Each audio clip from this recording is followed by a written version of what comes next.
Hi, everyone. Welcome to our first quarter legal issues and regulatory compliance webinar on cyber resilience. I'd like to first hand it over to our sponsor, CDF Labor Law. Alessandra Whipple, please. Morning, everybody. CDF is a proud sponsor of CMBA, particularly this legal regulatory issues compliance webinar series. For those who aren't familiar with CDF, we are exclusively a labor and employment and business law firm operating in 5 different offices across California. So if you've got an issue in California, we've got you covered. We handle all kinds of your favorite issues, discrimination, harassment, and in particular impacting the mortgage industry, commission disputes, and other wage and hour related issues, such as everyone's favorite topic of outside sales and all the complications that come from that. If you have any questions, feel free to reach out to us. This is a fantastic series and you've got some great speakers today. So thank you for your time and we're proud to be a sponsor. Thanks, Alessandra. With that, I'd like to hand it over to Melissa Kupal, who is chair of the Mortgage Quality and Compliance Committee, to introduce our speakers. Melissa. Perfect. Thank you, Maria. So excited today to present 3 esteemed speakers that have brought their knowledge and skill set to the table today for us to talk about really the topic at hand, which is cyber security. I think we've all attended, different webinars or conference sessions or whatever it may be on the topic of cyber, but really what we wanted to bring today between the 2 committees presenting for the CMBA today was the why behind kind of cyber issues, but then also the now what. So I think a lot of us, we hear about cyber, we hear the stories about it, but what happens when and if, I think it's just when, not really if at this point, it happens to you and your organization.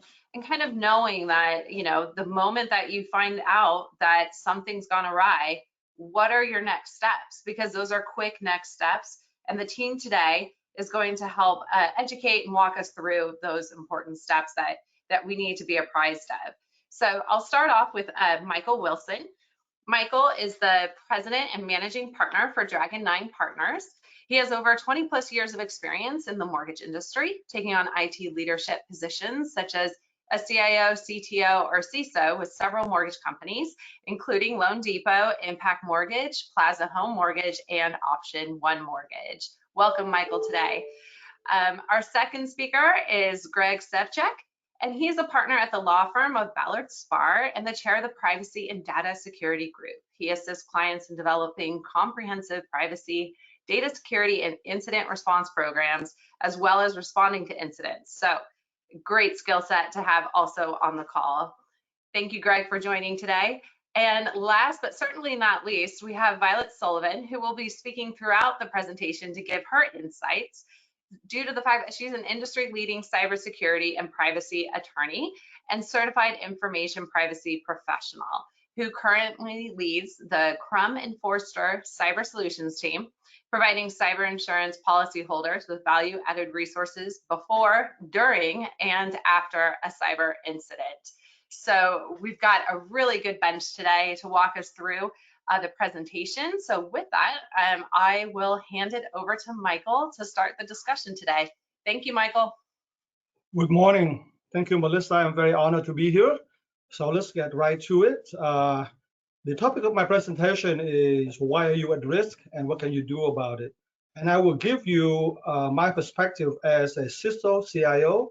I promise this won't be a technical briefing. Instead, it's going to be a very business-focused briefing. So with that, next slide, please. So the first thing I want to share with you is, start with why, right? Why is cybersecurity happening? Well, the simple question, the simple answer is, if there's an opportunity to make money, someone will do it. And this is no different than anything else. Cyber criminals are, to me, I mean, the old days, they are there just to showcase their computer prowess to their peers. But nowadays, they are a lot more sophisticated, a lot more knowledgeable. I mean, they want to steal your company's and your customers' data and then hold you ransom to get you to pay money to get them back.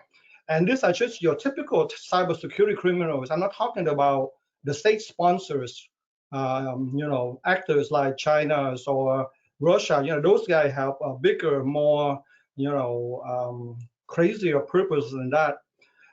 Second point is, they know the business better than you. As a CISO, I know that, we are spending a lot of time trying to figure out, how to protect companies, how to identify cyber attacks and risks.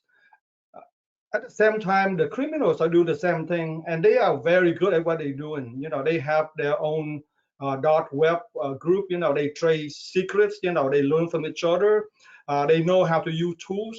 Most of these cyber folks or so-called hackers, they are former system engineers or network engineers that are very good at what they're doing, and they do that for a living. So that becomes their full-time job. When you said they follow the money, it made me think of going back 10 years when everyone was focused on this being a retail, oh, that just happens to Target, it just happens to Home Depot with PII, personally identifiable information, or credit card information. But if you actually take us, once we started looking towards what their goal was just to make cash faster, it actually makes way more sense in their world to say, let's intercept where there's a whole bunch of cash. So on the forensic side, I've seen a lot of interceptions with third-party invoices. They get a list of settlements from a law firm or a list of, pending mortgages for the day, and just intercept, fake, and try to grab the cash and go. And so I think that's just a good point to emphasize, the cash piece. Like, they're going to, they're going to make money doing it, they're going to do it. And it's a very anonymized form of crime. That's correct. And what makes things worse is, imagine using a football term, right? We are playing a game where we are not allowed to play offense, and all we can do is play defense, because the bad guys always play offense. And what's worse too is, they set the, when they want to play, how long the game is going to be, and there's no referee for the most part. You can say, oh, there's FBI and all those people, but no, really, there's no referee to make things fair. So basically, we're always playing at a disadvantage against the bad guy. Now, on the flip side, let's talk about what happened inside companies. Go ahead, Valerie, you want to? I was just going to say, just when we think we got them, like the FBI last week with Lockbit, there all of these other ripple effects that we have to deal with, and they came back within, less than a week. Yep, for sure. Now, what make it hard, as a CISO, and I want to share with you our perspective when it comes to cybersecurity from the inside out. We're talking about business 101, right? Take money to make money, but when it comes to cybersecurity, this is what I always hear from my CEO, CFO, and the board. Hey, we're too small, no one cares about us. Or, it's not worth their time, they have larger company to go after. Well, the problem there is the cyber criminals know that the smaller you are, the more vulnerable you will be, because you might not have the budget or the sophistication to do all you need to do, to protect yourself from cyber attacks. So the smaller companies are actually prefer targets than the larger, more established company. So for example, I learned that, let's say Chase, right? They have 3,000 cybersecurity specialists. Now, not sure if Chase is bulletproof, but at least they know that they have 3,000 people looking at it. A smaller mortgage company usually have a tech guy, right? And that guy is also your system engineer / network administrator / help desk support. And you are relying on that person or a couple of those people to protect you from cyber attacks. And then, the other thing that I always hear is, don't worry, we have cyber insurance, which I'm pretty sure Gray will talk about. Well, Gray, you have cyber insurance that might, give you some money back from the loss of business. But what about the loss of reputation, the loss of customer trust? No cyber insurance can get you whole. Once you breach, your reputation is going to be damaged. So, the cyber insurance doesn't help you fix that. And then also, the last thing I always hear about, from my CEO and CFO is, hey, what cybersecurity is an IT issue. We have an IT team in-house, and we'll trust that they will take care of it. Well, you know what? That's not always true. And hopefully in the next couple of slides, I'll tell you why. Next slide, please. And I would just add too, I agree with you on these misconceptions. It's you may have cyber insurance, but do you know how to file a claim? And do you know how it works, right? Because you have to go through steps to get that check back for reimbursement or get anything out of that cyber insurance. So I think I would just add that little piece on that it's also a misconception that just because you have it means that it's going to be more efficient. You're right. And, just to add one, a little more detail too is most cyber insurance carriers would want and demand the company to actually show the best faith of what they're doing for cybersecurity protection.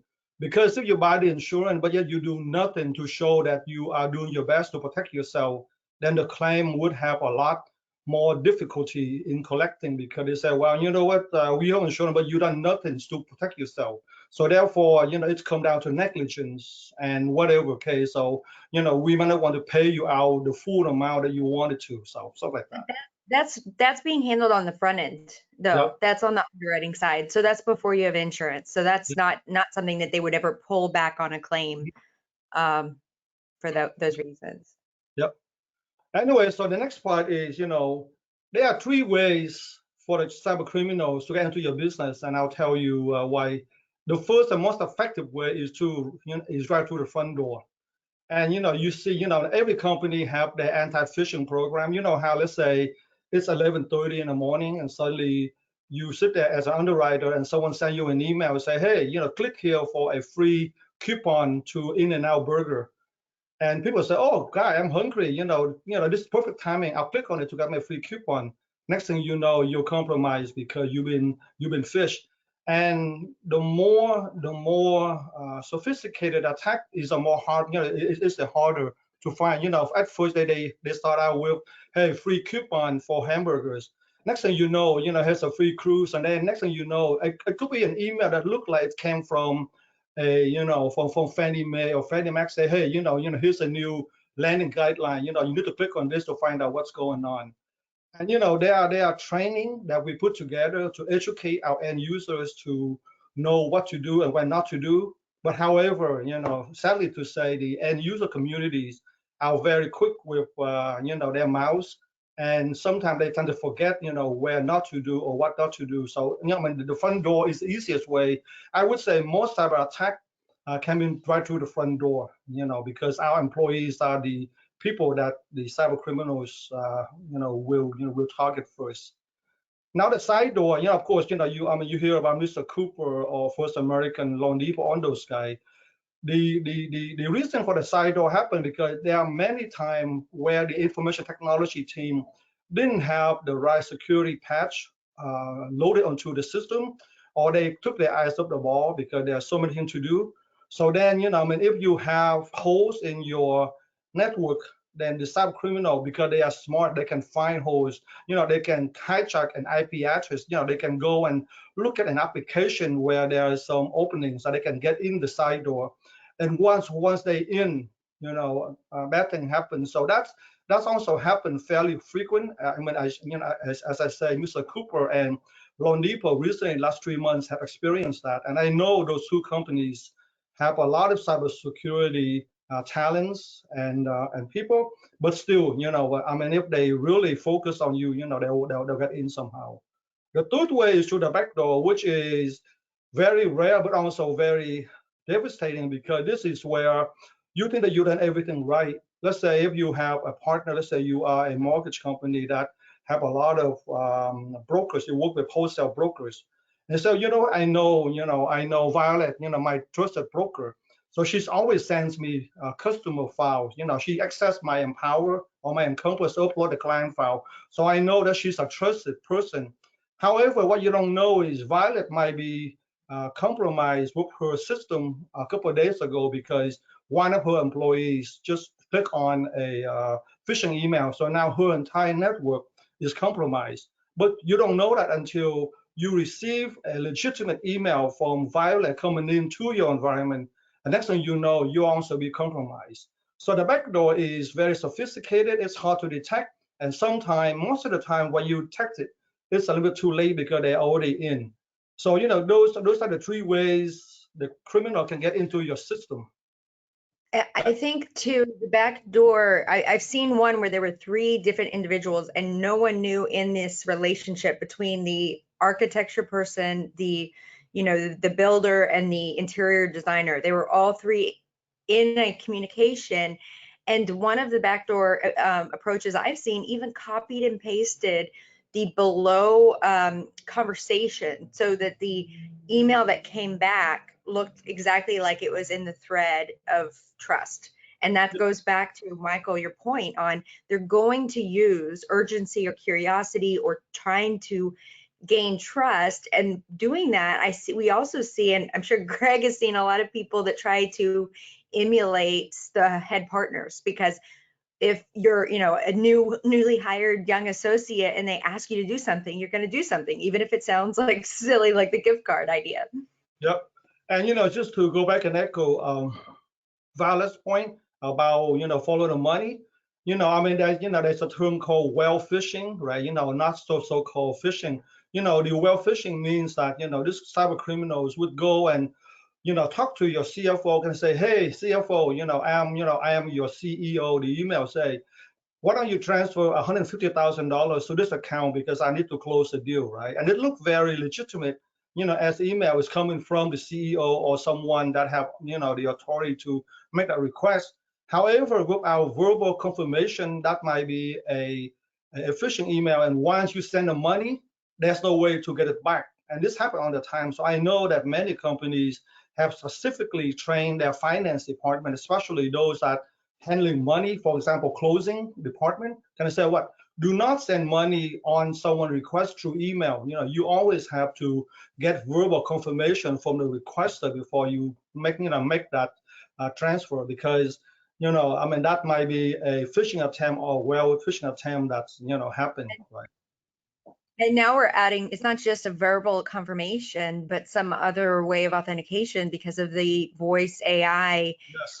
advances in this year. So we're actually seeing, and we've seen financial institutions, especially kind of coming out ahead saying it needs to be, and one of the ways I've seen them combat this is someone familiar with the contact that is able to listen, because they would be able to ask questions and see a little bit further, but also possibly another layer of authentication, like a code word that's sent to a mobile phone or a number that's sent to a mobile phone that individual would only have on the person. So voice alone also is no longer just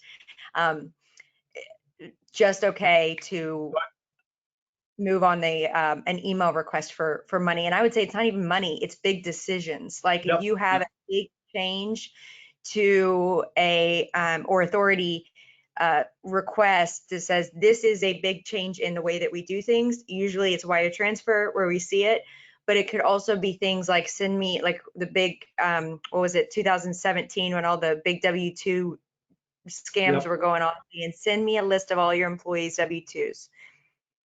Yep, correct.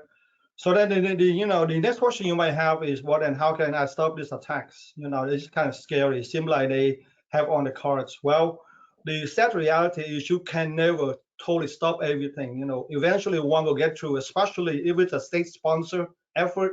I mean, if someone targets you and they try and try and try, eventually they'll get through. So that is the hard reality. Now you can minimize the risk with training, especially end user training. We use Know Before, right? All the stuff that kind of help the end user community say, look, do not click on stuff that might cause harm to the company. We need to have established processes and procedures. And also, you need to implement the right tools to make sure that you can proactively identify anything that is abnormal in the network or in the way you do business. And then the last thing, I think the most important thing to help prevent the attacks is to create a strong culture of cybersecurity awareness. And I would say, if someone asks, any of you guys say, so who owns cybersecurity? The only correct answer is the company leadership have to own it. Up to the CEO, down to the CFO, the VP operation, the VP of QA, legal, IT, finance, everybody, all the leaders have to own it, because if you own it, then you can basically communicate and ask the rest of your team members to participate proactively, and honestly versus kind of going through the motion, say, you know what, it's an IT thing, I don't care. Well, you do have to care. So everybody in the company has an active part. Of course, the IT team will be responsible to implement the tools, provide the trainings, monitor the network, make sure that when we are preaching, we can recover. However, the ownership have to rest at the highest level of the organization. Because if not, it doesn't matter how much money you spend or what you do, it won't work because people will not buy into it. So that's one of the takeaway. The next slide, I believe Violet's gonna talk more about the insurance versus no insurance. Go ahead, Violet. Thank you, Michael. I thought that was a great intro of why we're talking about cyber and who needs to pay attention.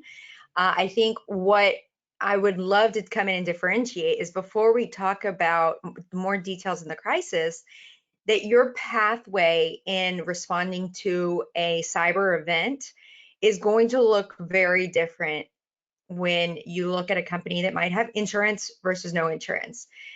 There's a lot of reasons why it's different, but I really want to start with the goal of cyber insurance is very different than a lot of other kinds of insurance because it's first party, meaning the cost that you incur, and also third party, the cost that you might incur when you get sued or later down the road when there are third party issues.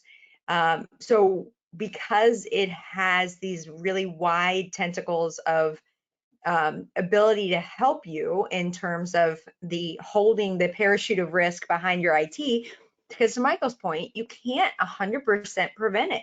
So one of the things that I always tell, especially when I talk to technical crowds, is it actually aligns with IT, the insurance idea, because IT is always trying to put things on a roadmap for improvement. A lot of the things that IT security want for improvement are things that would make your organization less risky. So it's really aligned in the interest of your security and IT. Sometimes they butt heads, but I think what happens, what's important to know is you want everyone on the same page. So if the leadership, as Michael said, they buy insurance, if I was IT, I would want to know what that provides so I'm not going opposite directions and duplicating expenses or efforts. So when you do butt heads of two different, the IT security and the leadership on what they purchased in insurance, it doesn't help anyone in the organization. It's really good to get on the same page. And even if you're IT and security people, come into the risk management discussions and come into the insurance buying process, because they're the IT security people are the only ones that are really going to understand what kind of paragraphs that they care the most about. And I think it also was a light bulb moment for me when I started in insurance to say, it's just a contract. Insurance is another contract that is there for the purpose of being another way to transfer risk, just like your vendor management contracts and just like your paragraphs that you care about in every vendor contract. There is a risk transfer mechanism. So the goal is not just to promise to pay.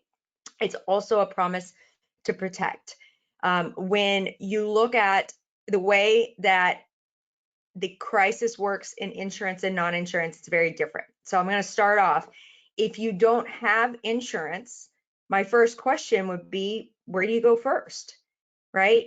You know that you're going to be out money. You know that this is a bad day for you. You may have either an operational impact. You may have a computer and servers that just are non-functioning, so you're not able to do your day-to-day business, or you might have a big leak of data. You might be held for extortion. All of the examples that Michael was giving of different types of incidents that could happen in cyber, I think it's just really important to realize it doesn't just have to be a loss of money. It could be a loss of you being able to open up your computer. And to me, that gives me anxiety to think, I'm not going to be able to look at my files. What if I see a skull and crossbones on my screen and I can't do anything about it? So I think the first thing, if you don't have insurance, my first question was, where do you go first? People might go to law enforcement, they might go to technical, legal. but there is actually a suggested order of process, and Greg can definitely highlight that as we get more on the legal side. But this is something that you don't want to go backwards in. And there's been times where I've actually seen a lot of delays for the order that you seek help in a crisis. So being unpracticed is it leads to this, but also if you don't have insurance, you don't know what that order is, and you probably don't have all of these experts in cybersecurity on speed dial. You may, and some people do that self-insure, but usually that's something where you go, well, where am I going to turn? And you don't know. And you may find people and vendors that are the first available and maybe not the ones that are really expert and deal with this every single day. When people are in cybersecurity and privacy, like Michael, Greg, and myself, we literally deal with cyber events and issues every day of our working experience. And we have a great experience seeing what has fallen through the cracks and what things need to be done to protect your business and keep you doing what you do best in your organization. I think too, there might be a lot of flagging for Greg too later on, regulatory issues or timelines that may not be at top of mind if you don't have the resources with cyber insurance to keep you going along the way of playing by the rules. And you also may have total delays and bottlenecks in some of the administrative details. So I think people don't realize there's a whole bunch of contracts that happen whenever there's a crisis and a cyber event. And I've been at all kinds of vendors who supported cyber events, and it's always a surprise to know you can't get this contract back fast enough. DocuSign's not even working fast enough. And getting that signed or kind of waiting on the back and forth, all signatures, most of the time there's a tri-party agreement with forensics and legal, that takes a while. All of that then is out-of-pocket money that you may spend. So yes, you may have a lot more independence, but you also have a lot less resources when you don't go through insurance. So let's contrast that with going through the claims process in insurance, because as Michael said, it doesn't mean that it's going to fix the issue. But what it does mean is that if you can understand and prepare for how you file a claim in the insurance process, then not only would you have, once you have an internal issue, would it then escalate to, okay, we're going to pick up the phone, we have an 800 number, we're going to say, hey, we think we have an incident, and immediately within, usually I see every claim that I've seen in the last 3 or 4 years is within a day, you know, we get someone on the phone with them, we get a legal person who first talks to them about privilege. That's going to be really important as we talk through this presentation, but also the legal person will likely be able to assess whether or not you need technical support. So you might have 2 IT security people and you need additional help. And what kind of help is important too, because you may need help in the forensics, which is looking backwards on what happened to cause this issue, but you also may need help once you've taken the evidence on recovery, which is getting back up and running and getting your servers. For instance, you may take a forensic image of one of your servers, the forensics takes it, and you may be able to go ahead and wipe it and rebuild it once you've taken the evidence. Now, you also want this guidance from technical experts because you don't want a mistaken IT person to just wipe, rebuild, and sweep under the rug, because that's going to get you in legal trouble later on. I think so insurance, I think, really comes out ahead of the process by having speed, the quick access to, I must have said a word, I don't know where that came from, access to vendors, and they are coming with pre-vetted contracts and rates. So that, to me, I think you would be really surprised when you see the legal rates and the technical rates that the insurance process has negotiated on your behalf, because they are constantly working on cyber issues. And so it's a big partnership between insurance and the people that serve as resources, legal, technical, but also we'll talk about a little bit more of all the other options. There's also options to have PR, crisis communications. You might need a ransom negotiator, or even a financial, a payment facilitator of Bitcoin, because how else are you going to get Bitcoin or Ethereum? And then at the very end, that instead of being all out of pocket, going through that process for crisis and arming yourselves with the right resources and getting it done faster is going to end up costing you less money, because the quicker you can get back up and running, the quicker you can get back up and running, the less expensive this is going to be overall. And the whole purpose of the policy is to provide that coverage and reimbursement after. So it would be very difficult without insurance if you haven't thought through how are you going to deal with all of these different issues. So I would encourage that, but I would also say, before we go into fixing the problem, you want to know how are we going to pay at the end, because that changes your starting point. So I'll hand it back over to Michael. I just wanted to show those two different pathways. Thank you, Violet. Next slide. And I do strongly concur that having a strong insurance partner is invaluable, when you breach. And by the way, the question I want to ask the audience is, do you know what to do when there's a breach? I mean, what do you do, right? And to me, there are several things, but let's first talk about what kind of breach they are. They are, it is, not like a big bang where, it's like a car accident. If there's a breach, we all know about it. Usually, what happened is, the most, nefarious one is the one where you breach, but you don't know about it. So the cyber criminal have already penetrated your network, and they sitting inside your network, reading your customer data, your proprietary data, and they extract that down to the darknet so they can sell it to other people. And on the while, you have no idea what's going on. You think you find you're great, but then you have data leaks that you don't know about. That's one kind. The next kind is, let's say, through a phishing attack, suddenly, stuff start to happen. At first, maybe, it's just for like a single user. Let's say, I'm going to use Violet's name in vain. Let's say Violet, the underwriter, say, hey, how come I couldn't access Empower? What's going on? And then she called IT. And that IT will spend hours figuring out, oh, is that an access? Is this something? And then the more they invest in, say, oh, wow, suddenly, it is, we are being compromised. We lost control of our network because, there's bad actors already in the network. And suddenly things start to go larger and larger. Now violence and all of the underwriters, maybe the whole division. So, it starts spreading, right? So when that happened, of course, they come, but aggressive urgency, which means that everybody have to be aware of what's going on. And if your company already have an established cybersecurity plan or a DRBCP plan, then it is the time for you to break that open.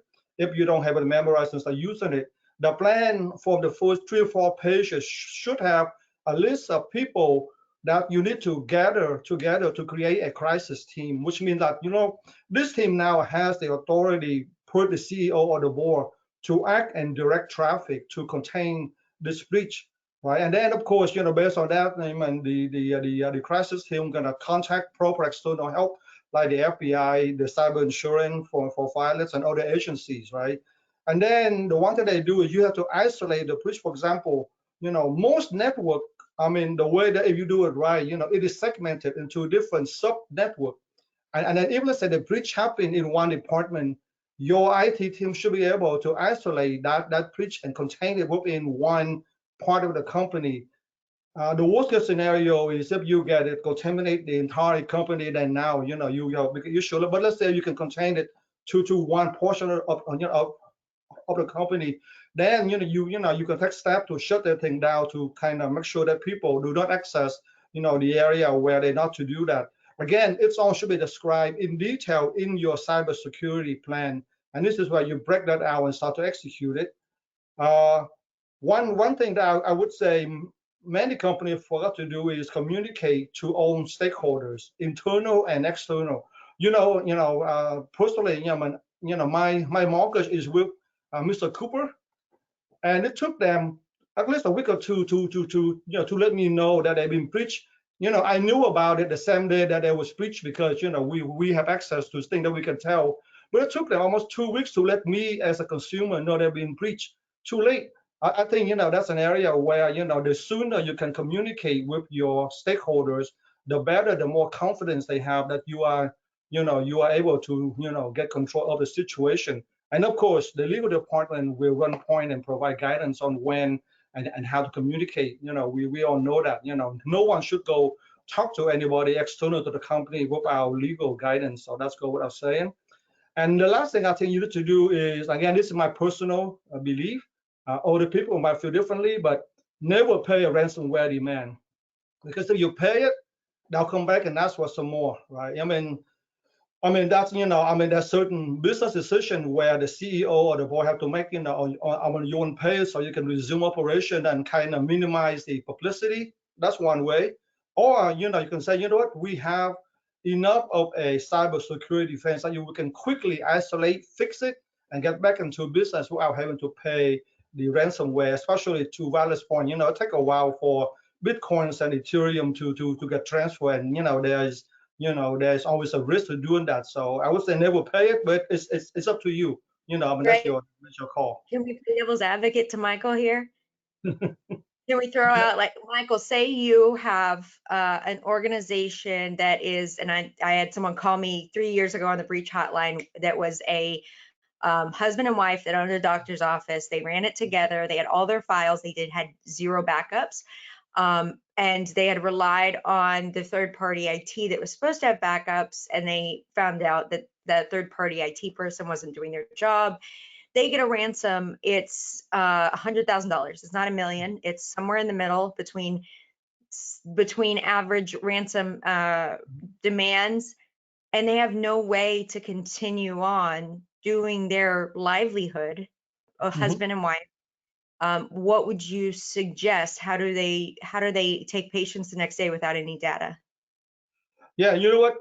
That is an extremely tough question to answer, because like I said, it's based on your business strategy or where you at. Let's say there's no way for you to recover. Like, like you would say, never pay a ransom if you're prepared and if you have all of the good things in place. Right. And I think I would just throw out that it's never a perfect crisis. And Greg, you probably have seen a lot of instances where it was a tough decision and you would never want to pay a ransom, but in some instances that morality is a luxury. Yeah, I will say that, the threat actors are good at, getting back to what Michael started with, these are business people who operate a business, and they are good at making sure that they are placing the ransom at an amount that they think you will actually pay and can pay. And, I've had several clients who, when we sit, even just in a tabletop exercise, you sit and, it starts out with the CEO saying, we never pay ransoms. And then you work through for a couple hours of the, an escalation of a situation, and you start weighing what the operational downtime means as opposed to the value of the ransom, and people change their minds. And Operational is such a good point, because I remember, a CEO will look us both in the eye and say, well, we can't be down for a week. Well, you are. Right. This is the rebuilding time. There is a recovery time objective in your disaster recovery plan. You're down for a week. And you can see those wheels turning of how much a week cost versus, I've seen low ransom, $70,000 or something, and you're sitting there weighing a week of productivity with a certain number amount. Yeah. And getting back to what you had said earlier, Violet, about having the resources, depending on which forensic vendors you may be using, they deal with them so often that they will know which threat actors tend to, abide by their, their statements and will return encryption keys and get things moving again. And they also have, what you had mentioned earlier is, do you have access to crypto right away, or do you need a vendor to help you do that? As well as making sure that, even for, me, I tend to rely on the vendors to be as up to date on, who's on the OFAC sanctions list. Is it even a viable option to pay these without violating federal law? Or are you in a state that outlaws it? Because North Carolina and Florida outlaw ransom payments. So I just think just kind of showing Michael all of the tough decisions around that business decision, I would never want to pay either. Yep. But it's not that easy to make a blanket statement. No, I agree. I mean, that's why I'm saying, this is a personal opinion because, like to your point, Violet. I mean, if your business demanded you be back up right away, then you pay. I remember last month, right? Caesars and the MGM Grand was ransomware, and Caesar paid right away, and somehow they get their system back, and they went up, back to business right away. While I think MGM decided not to pay. It took them at least 10 extra days to recover. So, I think that was a business decision. However, in the long term, it's remains to be seen, which one is a better decision based on repeat offenders, right? They might come back for it. But anyway, so just to move on, post-breach activities. Of course, you need to come, Sam, back one slide, please, so I can finish, and then we can go to the next slide. Back one slide. Yep. So just continue to communicate to all stakeholders. The forensic exercise can be done with assistance from the FBI, your insurance company, and other agencies. You need to update your tools, processes, make sure that you strengthen whatever weakness you have, and then make sure that especially your cybersecurity team is in place. And if you need help, get the help so you can look at everything. And then last thing I'll leave you is take a deep breath, because the next attack is coming. So there's never a break. You cannot say, oh, I've just been preached on, I'm safe for a while. No, the most likely scenario, if they get through you once, they'll come back again. So that is it's a sad state that if you've been preached once, most likely they'll come back for more. So just be prepared for it. With that, next slide, Violet, back to you. Yes, and I realized as I was going on my pathways of cyber insurance, I covered a lot of this, but I think what I really want to highlight is how complicated every response can be. And this isn't just the mega breaches and the mega situations that you need all of this help, but I think if you dissect it in a way that shows all of the different experts that may be involved, it also shows and points back to Michael's initial point, which is this is not just an IT issue.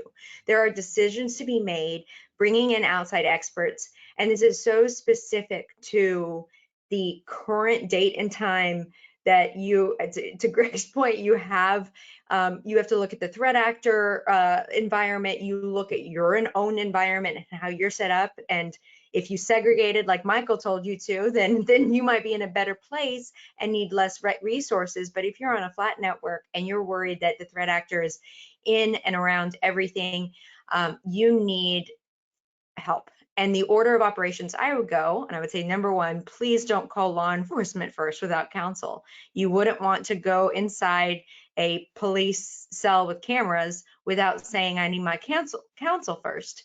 And I'm not saying that, I'm not trying to paint the victim now as the criminal, but as an organization, you need to prepare yourself admitting to yourself, we have never had this happen before. Let's get counsel with somebody that has. So we bring in counsel, Greg, who then starts the wheels and process in all of the other pieces. So if you go through insurance, you're going to get assigned these, or you can do your prep work ahead and go look at your list and panel, and usually there are 10 to 20 lawyers and 10 to 20 technical groups that you can pick from.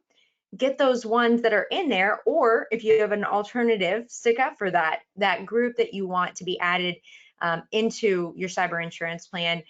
But if you go through that ahead of time, then you can you don't feel like you're just handed, a random vendor that you've never received before. Look and plan in your policies about who would be the best fit for you.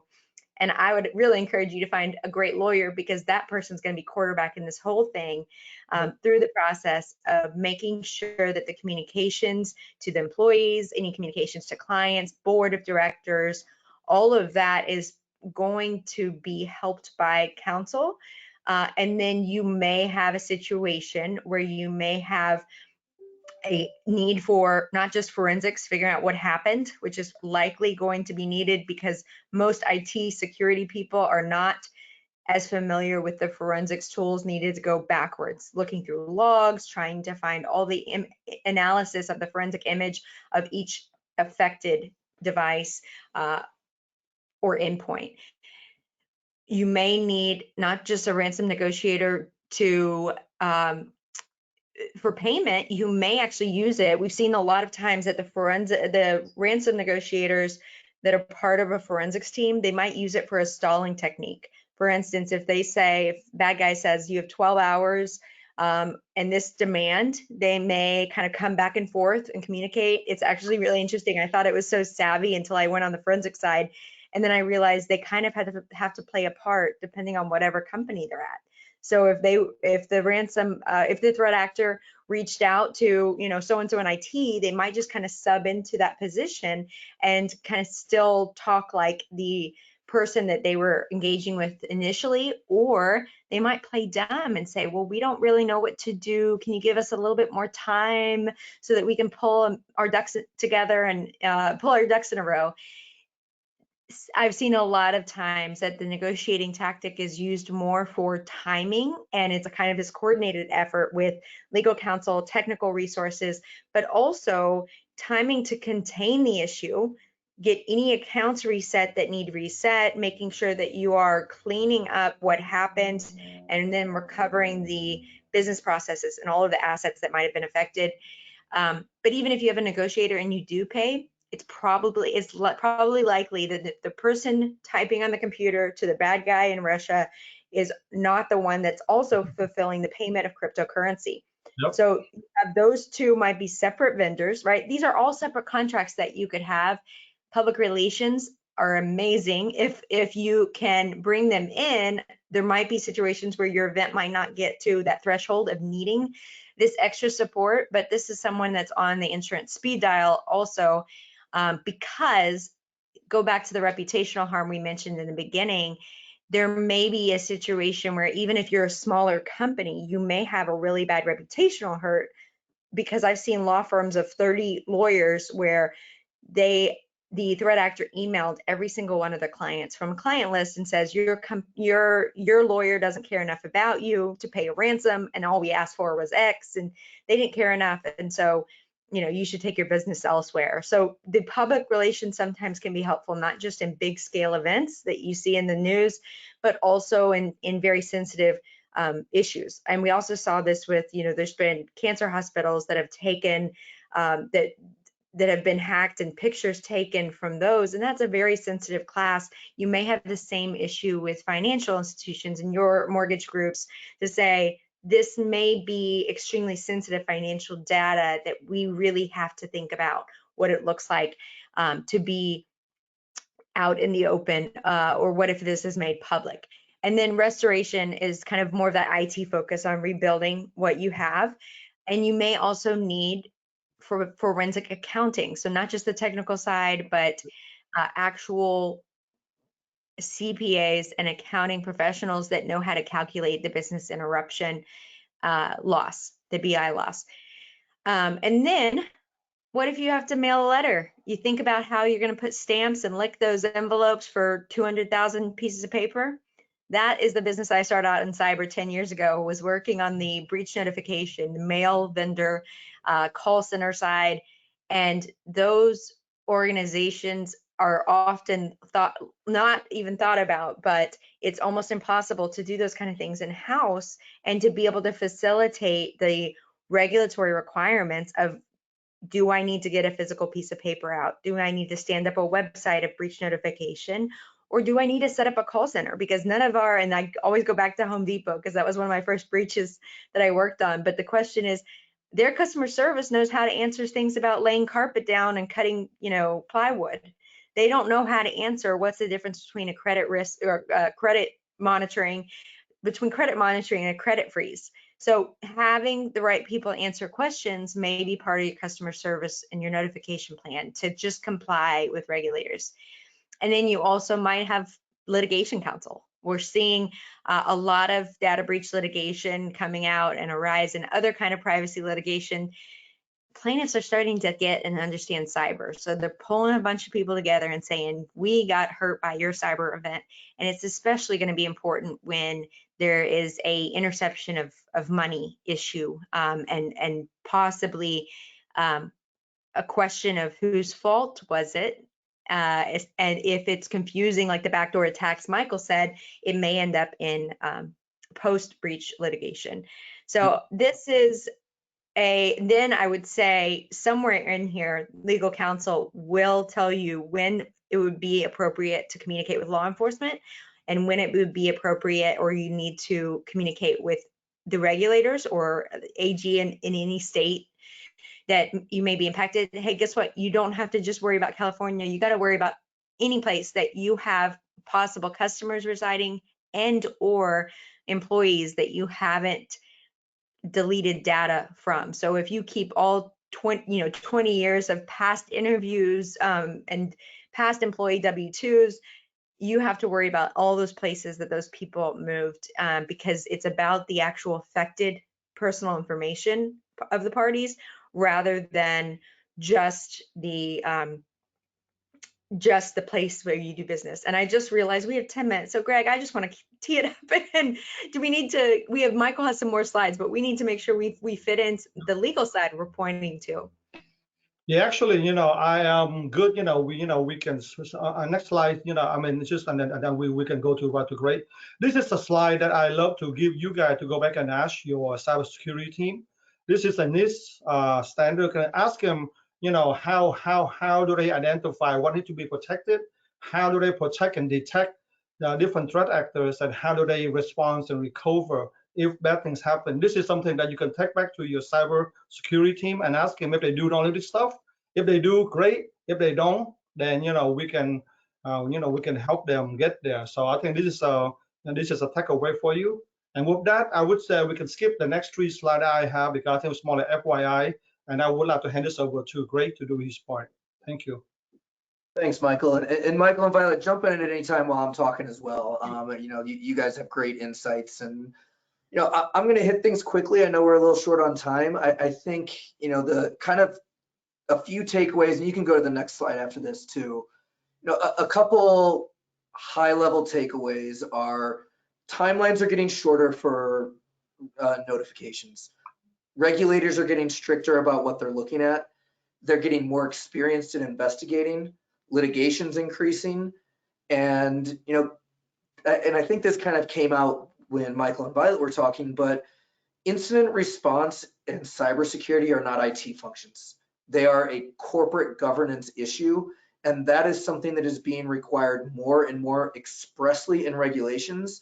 It's also, something that goes into general data security. I've got a client right now who's going through a SOC 2 audit, and the issue that they're having, it comes into like board reporting and board oversight. And so you really need to be prepared, not just at the IT level. I mean, folks like Michael know how to protect data and they do their job extremely well. But if you don't have it more at the corporate level as well, then unfortunately, incidents are going to happen and you won't be positioned to respond and take advantage of the hard work that the information security team has done. What I have up on the screen right now are sources of potential notification obligations. As Violet mentioned, it's not just California, it's every state where you may have customer data. In the financial services realm, there are specific obligations. The SEC, as we'll talk about in a minute, now if you're a publicly traded company, you have 8K reports due in 4 business days from certain determinations. And then on top of all of these, you also have contractual obligations. And the contractual obligations in the financial services laws, something to highlight there, it can go beyond just your, what you would think of as sensitive customer data. Contractual obligations might tie to any personal data, even if it is not traditionally sensitive. If we can go to the next slide, please. Specific regulations for financial services. I know it's California, but if you're in the New York, if you're licensed with New York DFS, you might have obligations as short as 72 hours in certain events.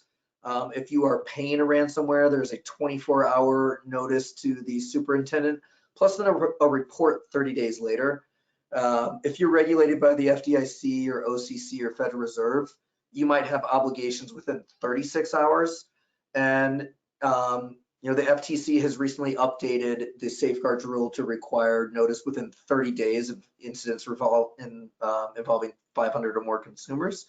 You know, as you can see, you know, if you do not have your plan in place, if you do not have your resources lined up, it is just logistically difficult to meet some of these deadlines. So making sure that you are prepared, making sure that you know what resources you have and that you can you know, execute and activate those resources is just critically important. Next slide, please. As I just mentioned, the SEC, it went into their revised cybersecurity regulations went into effect last year. There is now the requirement to file an 8K within 4 business days of a materiality determination. You know, that has to include the nature, the scope, and the timing of the incident. It has to include the material impact or reasonably likely material impact. You know, this has changed the makeup of, you know, when we have incident response plans, we typically have one that is more of the information security team that really knows how to handle the technical side. And then you also have what we will call the corporate incident response team. The SEC's change has changed who we have in that room. I mean, you need to have the folks who are responsible for filing public filings and investor relations in there as well, because 4 days is just really not a lot of time. And what you see down on the bottom, weaponized by threat actors, you know, last year, and you know, I see a little smile coming on Violet's face right here for this. It's there was a threat actor group that made a ransomware demand, and then they filed a report with the SEC that the company did not file their 8K in time. So, you know, we are seeing things that are just, you know, consequences across the board based on very tight timelines. And, you know, next slide, please. State notification laws, you know, we're still talking in days rather than hours, but the trend is for laws to get quicker timelines. We usually see a few, you know, a handful of states every year amend their state notification law, both to quicken the timeline and to expand the amount of data that is within the scope. You know, it's worth noting that in California, there is a private right of action with statutory damages if a breach is due to the failure to maintain reasonable security measures. So, you know, these are, although we've always seen a lot of litigation coming out of data breaches, a lot of the fight for years was more about, is there standing to bring these if you can't really prove any damages? We're moving on to the next phase where damages are going to be there. So being prepared is really important. Next slide, please. You know, potential cybersecurity obligations, what I have on this slide is, you know, at a high level, the requirements that are in place for the GLBA safeguards rule, and then also for the New York DFS cybersecurity regulation. Part of the reason I have these up here, not just because these lead to best practices that hopefully will minimize and mitigate any kind of incidents, but post-incident, you are going to be asked to justify these. You know, if you have an incident that involves Massachusetts or Indiana, you're going to get a letter from their state AGs if you have to report it, asking you to verify that you have these. That is also a trend that's happening in Colorado now more. So, you know, making sure that you are aware of what your regulatory framework is, having those in place, and having them documented in policies that attorneys and regulators who are attorneys are going to understand is just becoming a more important component. Next slide, please. You know, so with the last minute preparedness best practices, that corporate incident response plan that, you know, I mentioned, that is just really, really important. Going through tabletops, which is sitting down and running through, not just on the information security team, but on the corporate team, which is always difficult to get the C-suite in chairs.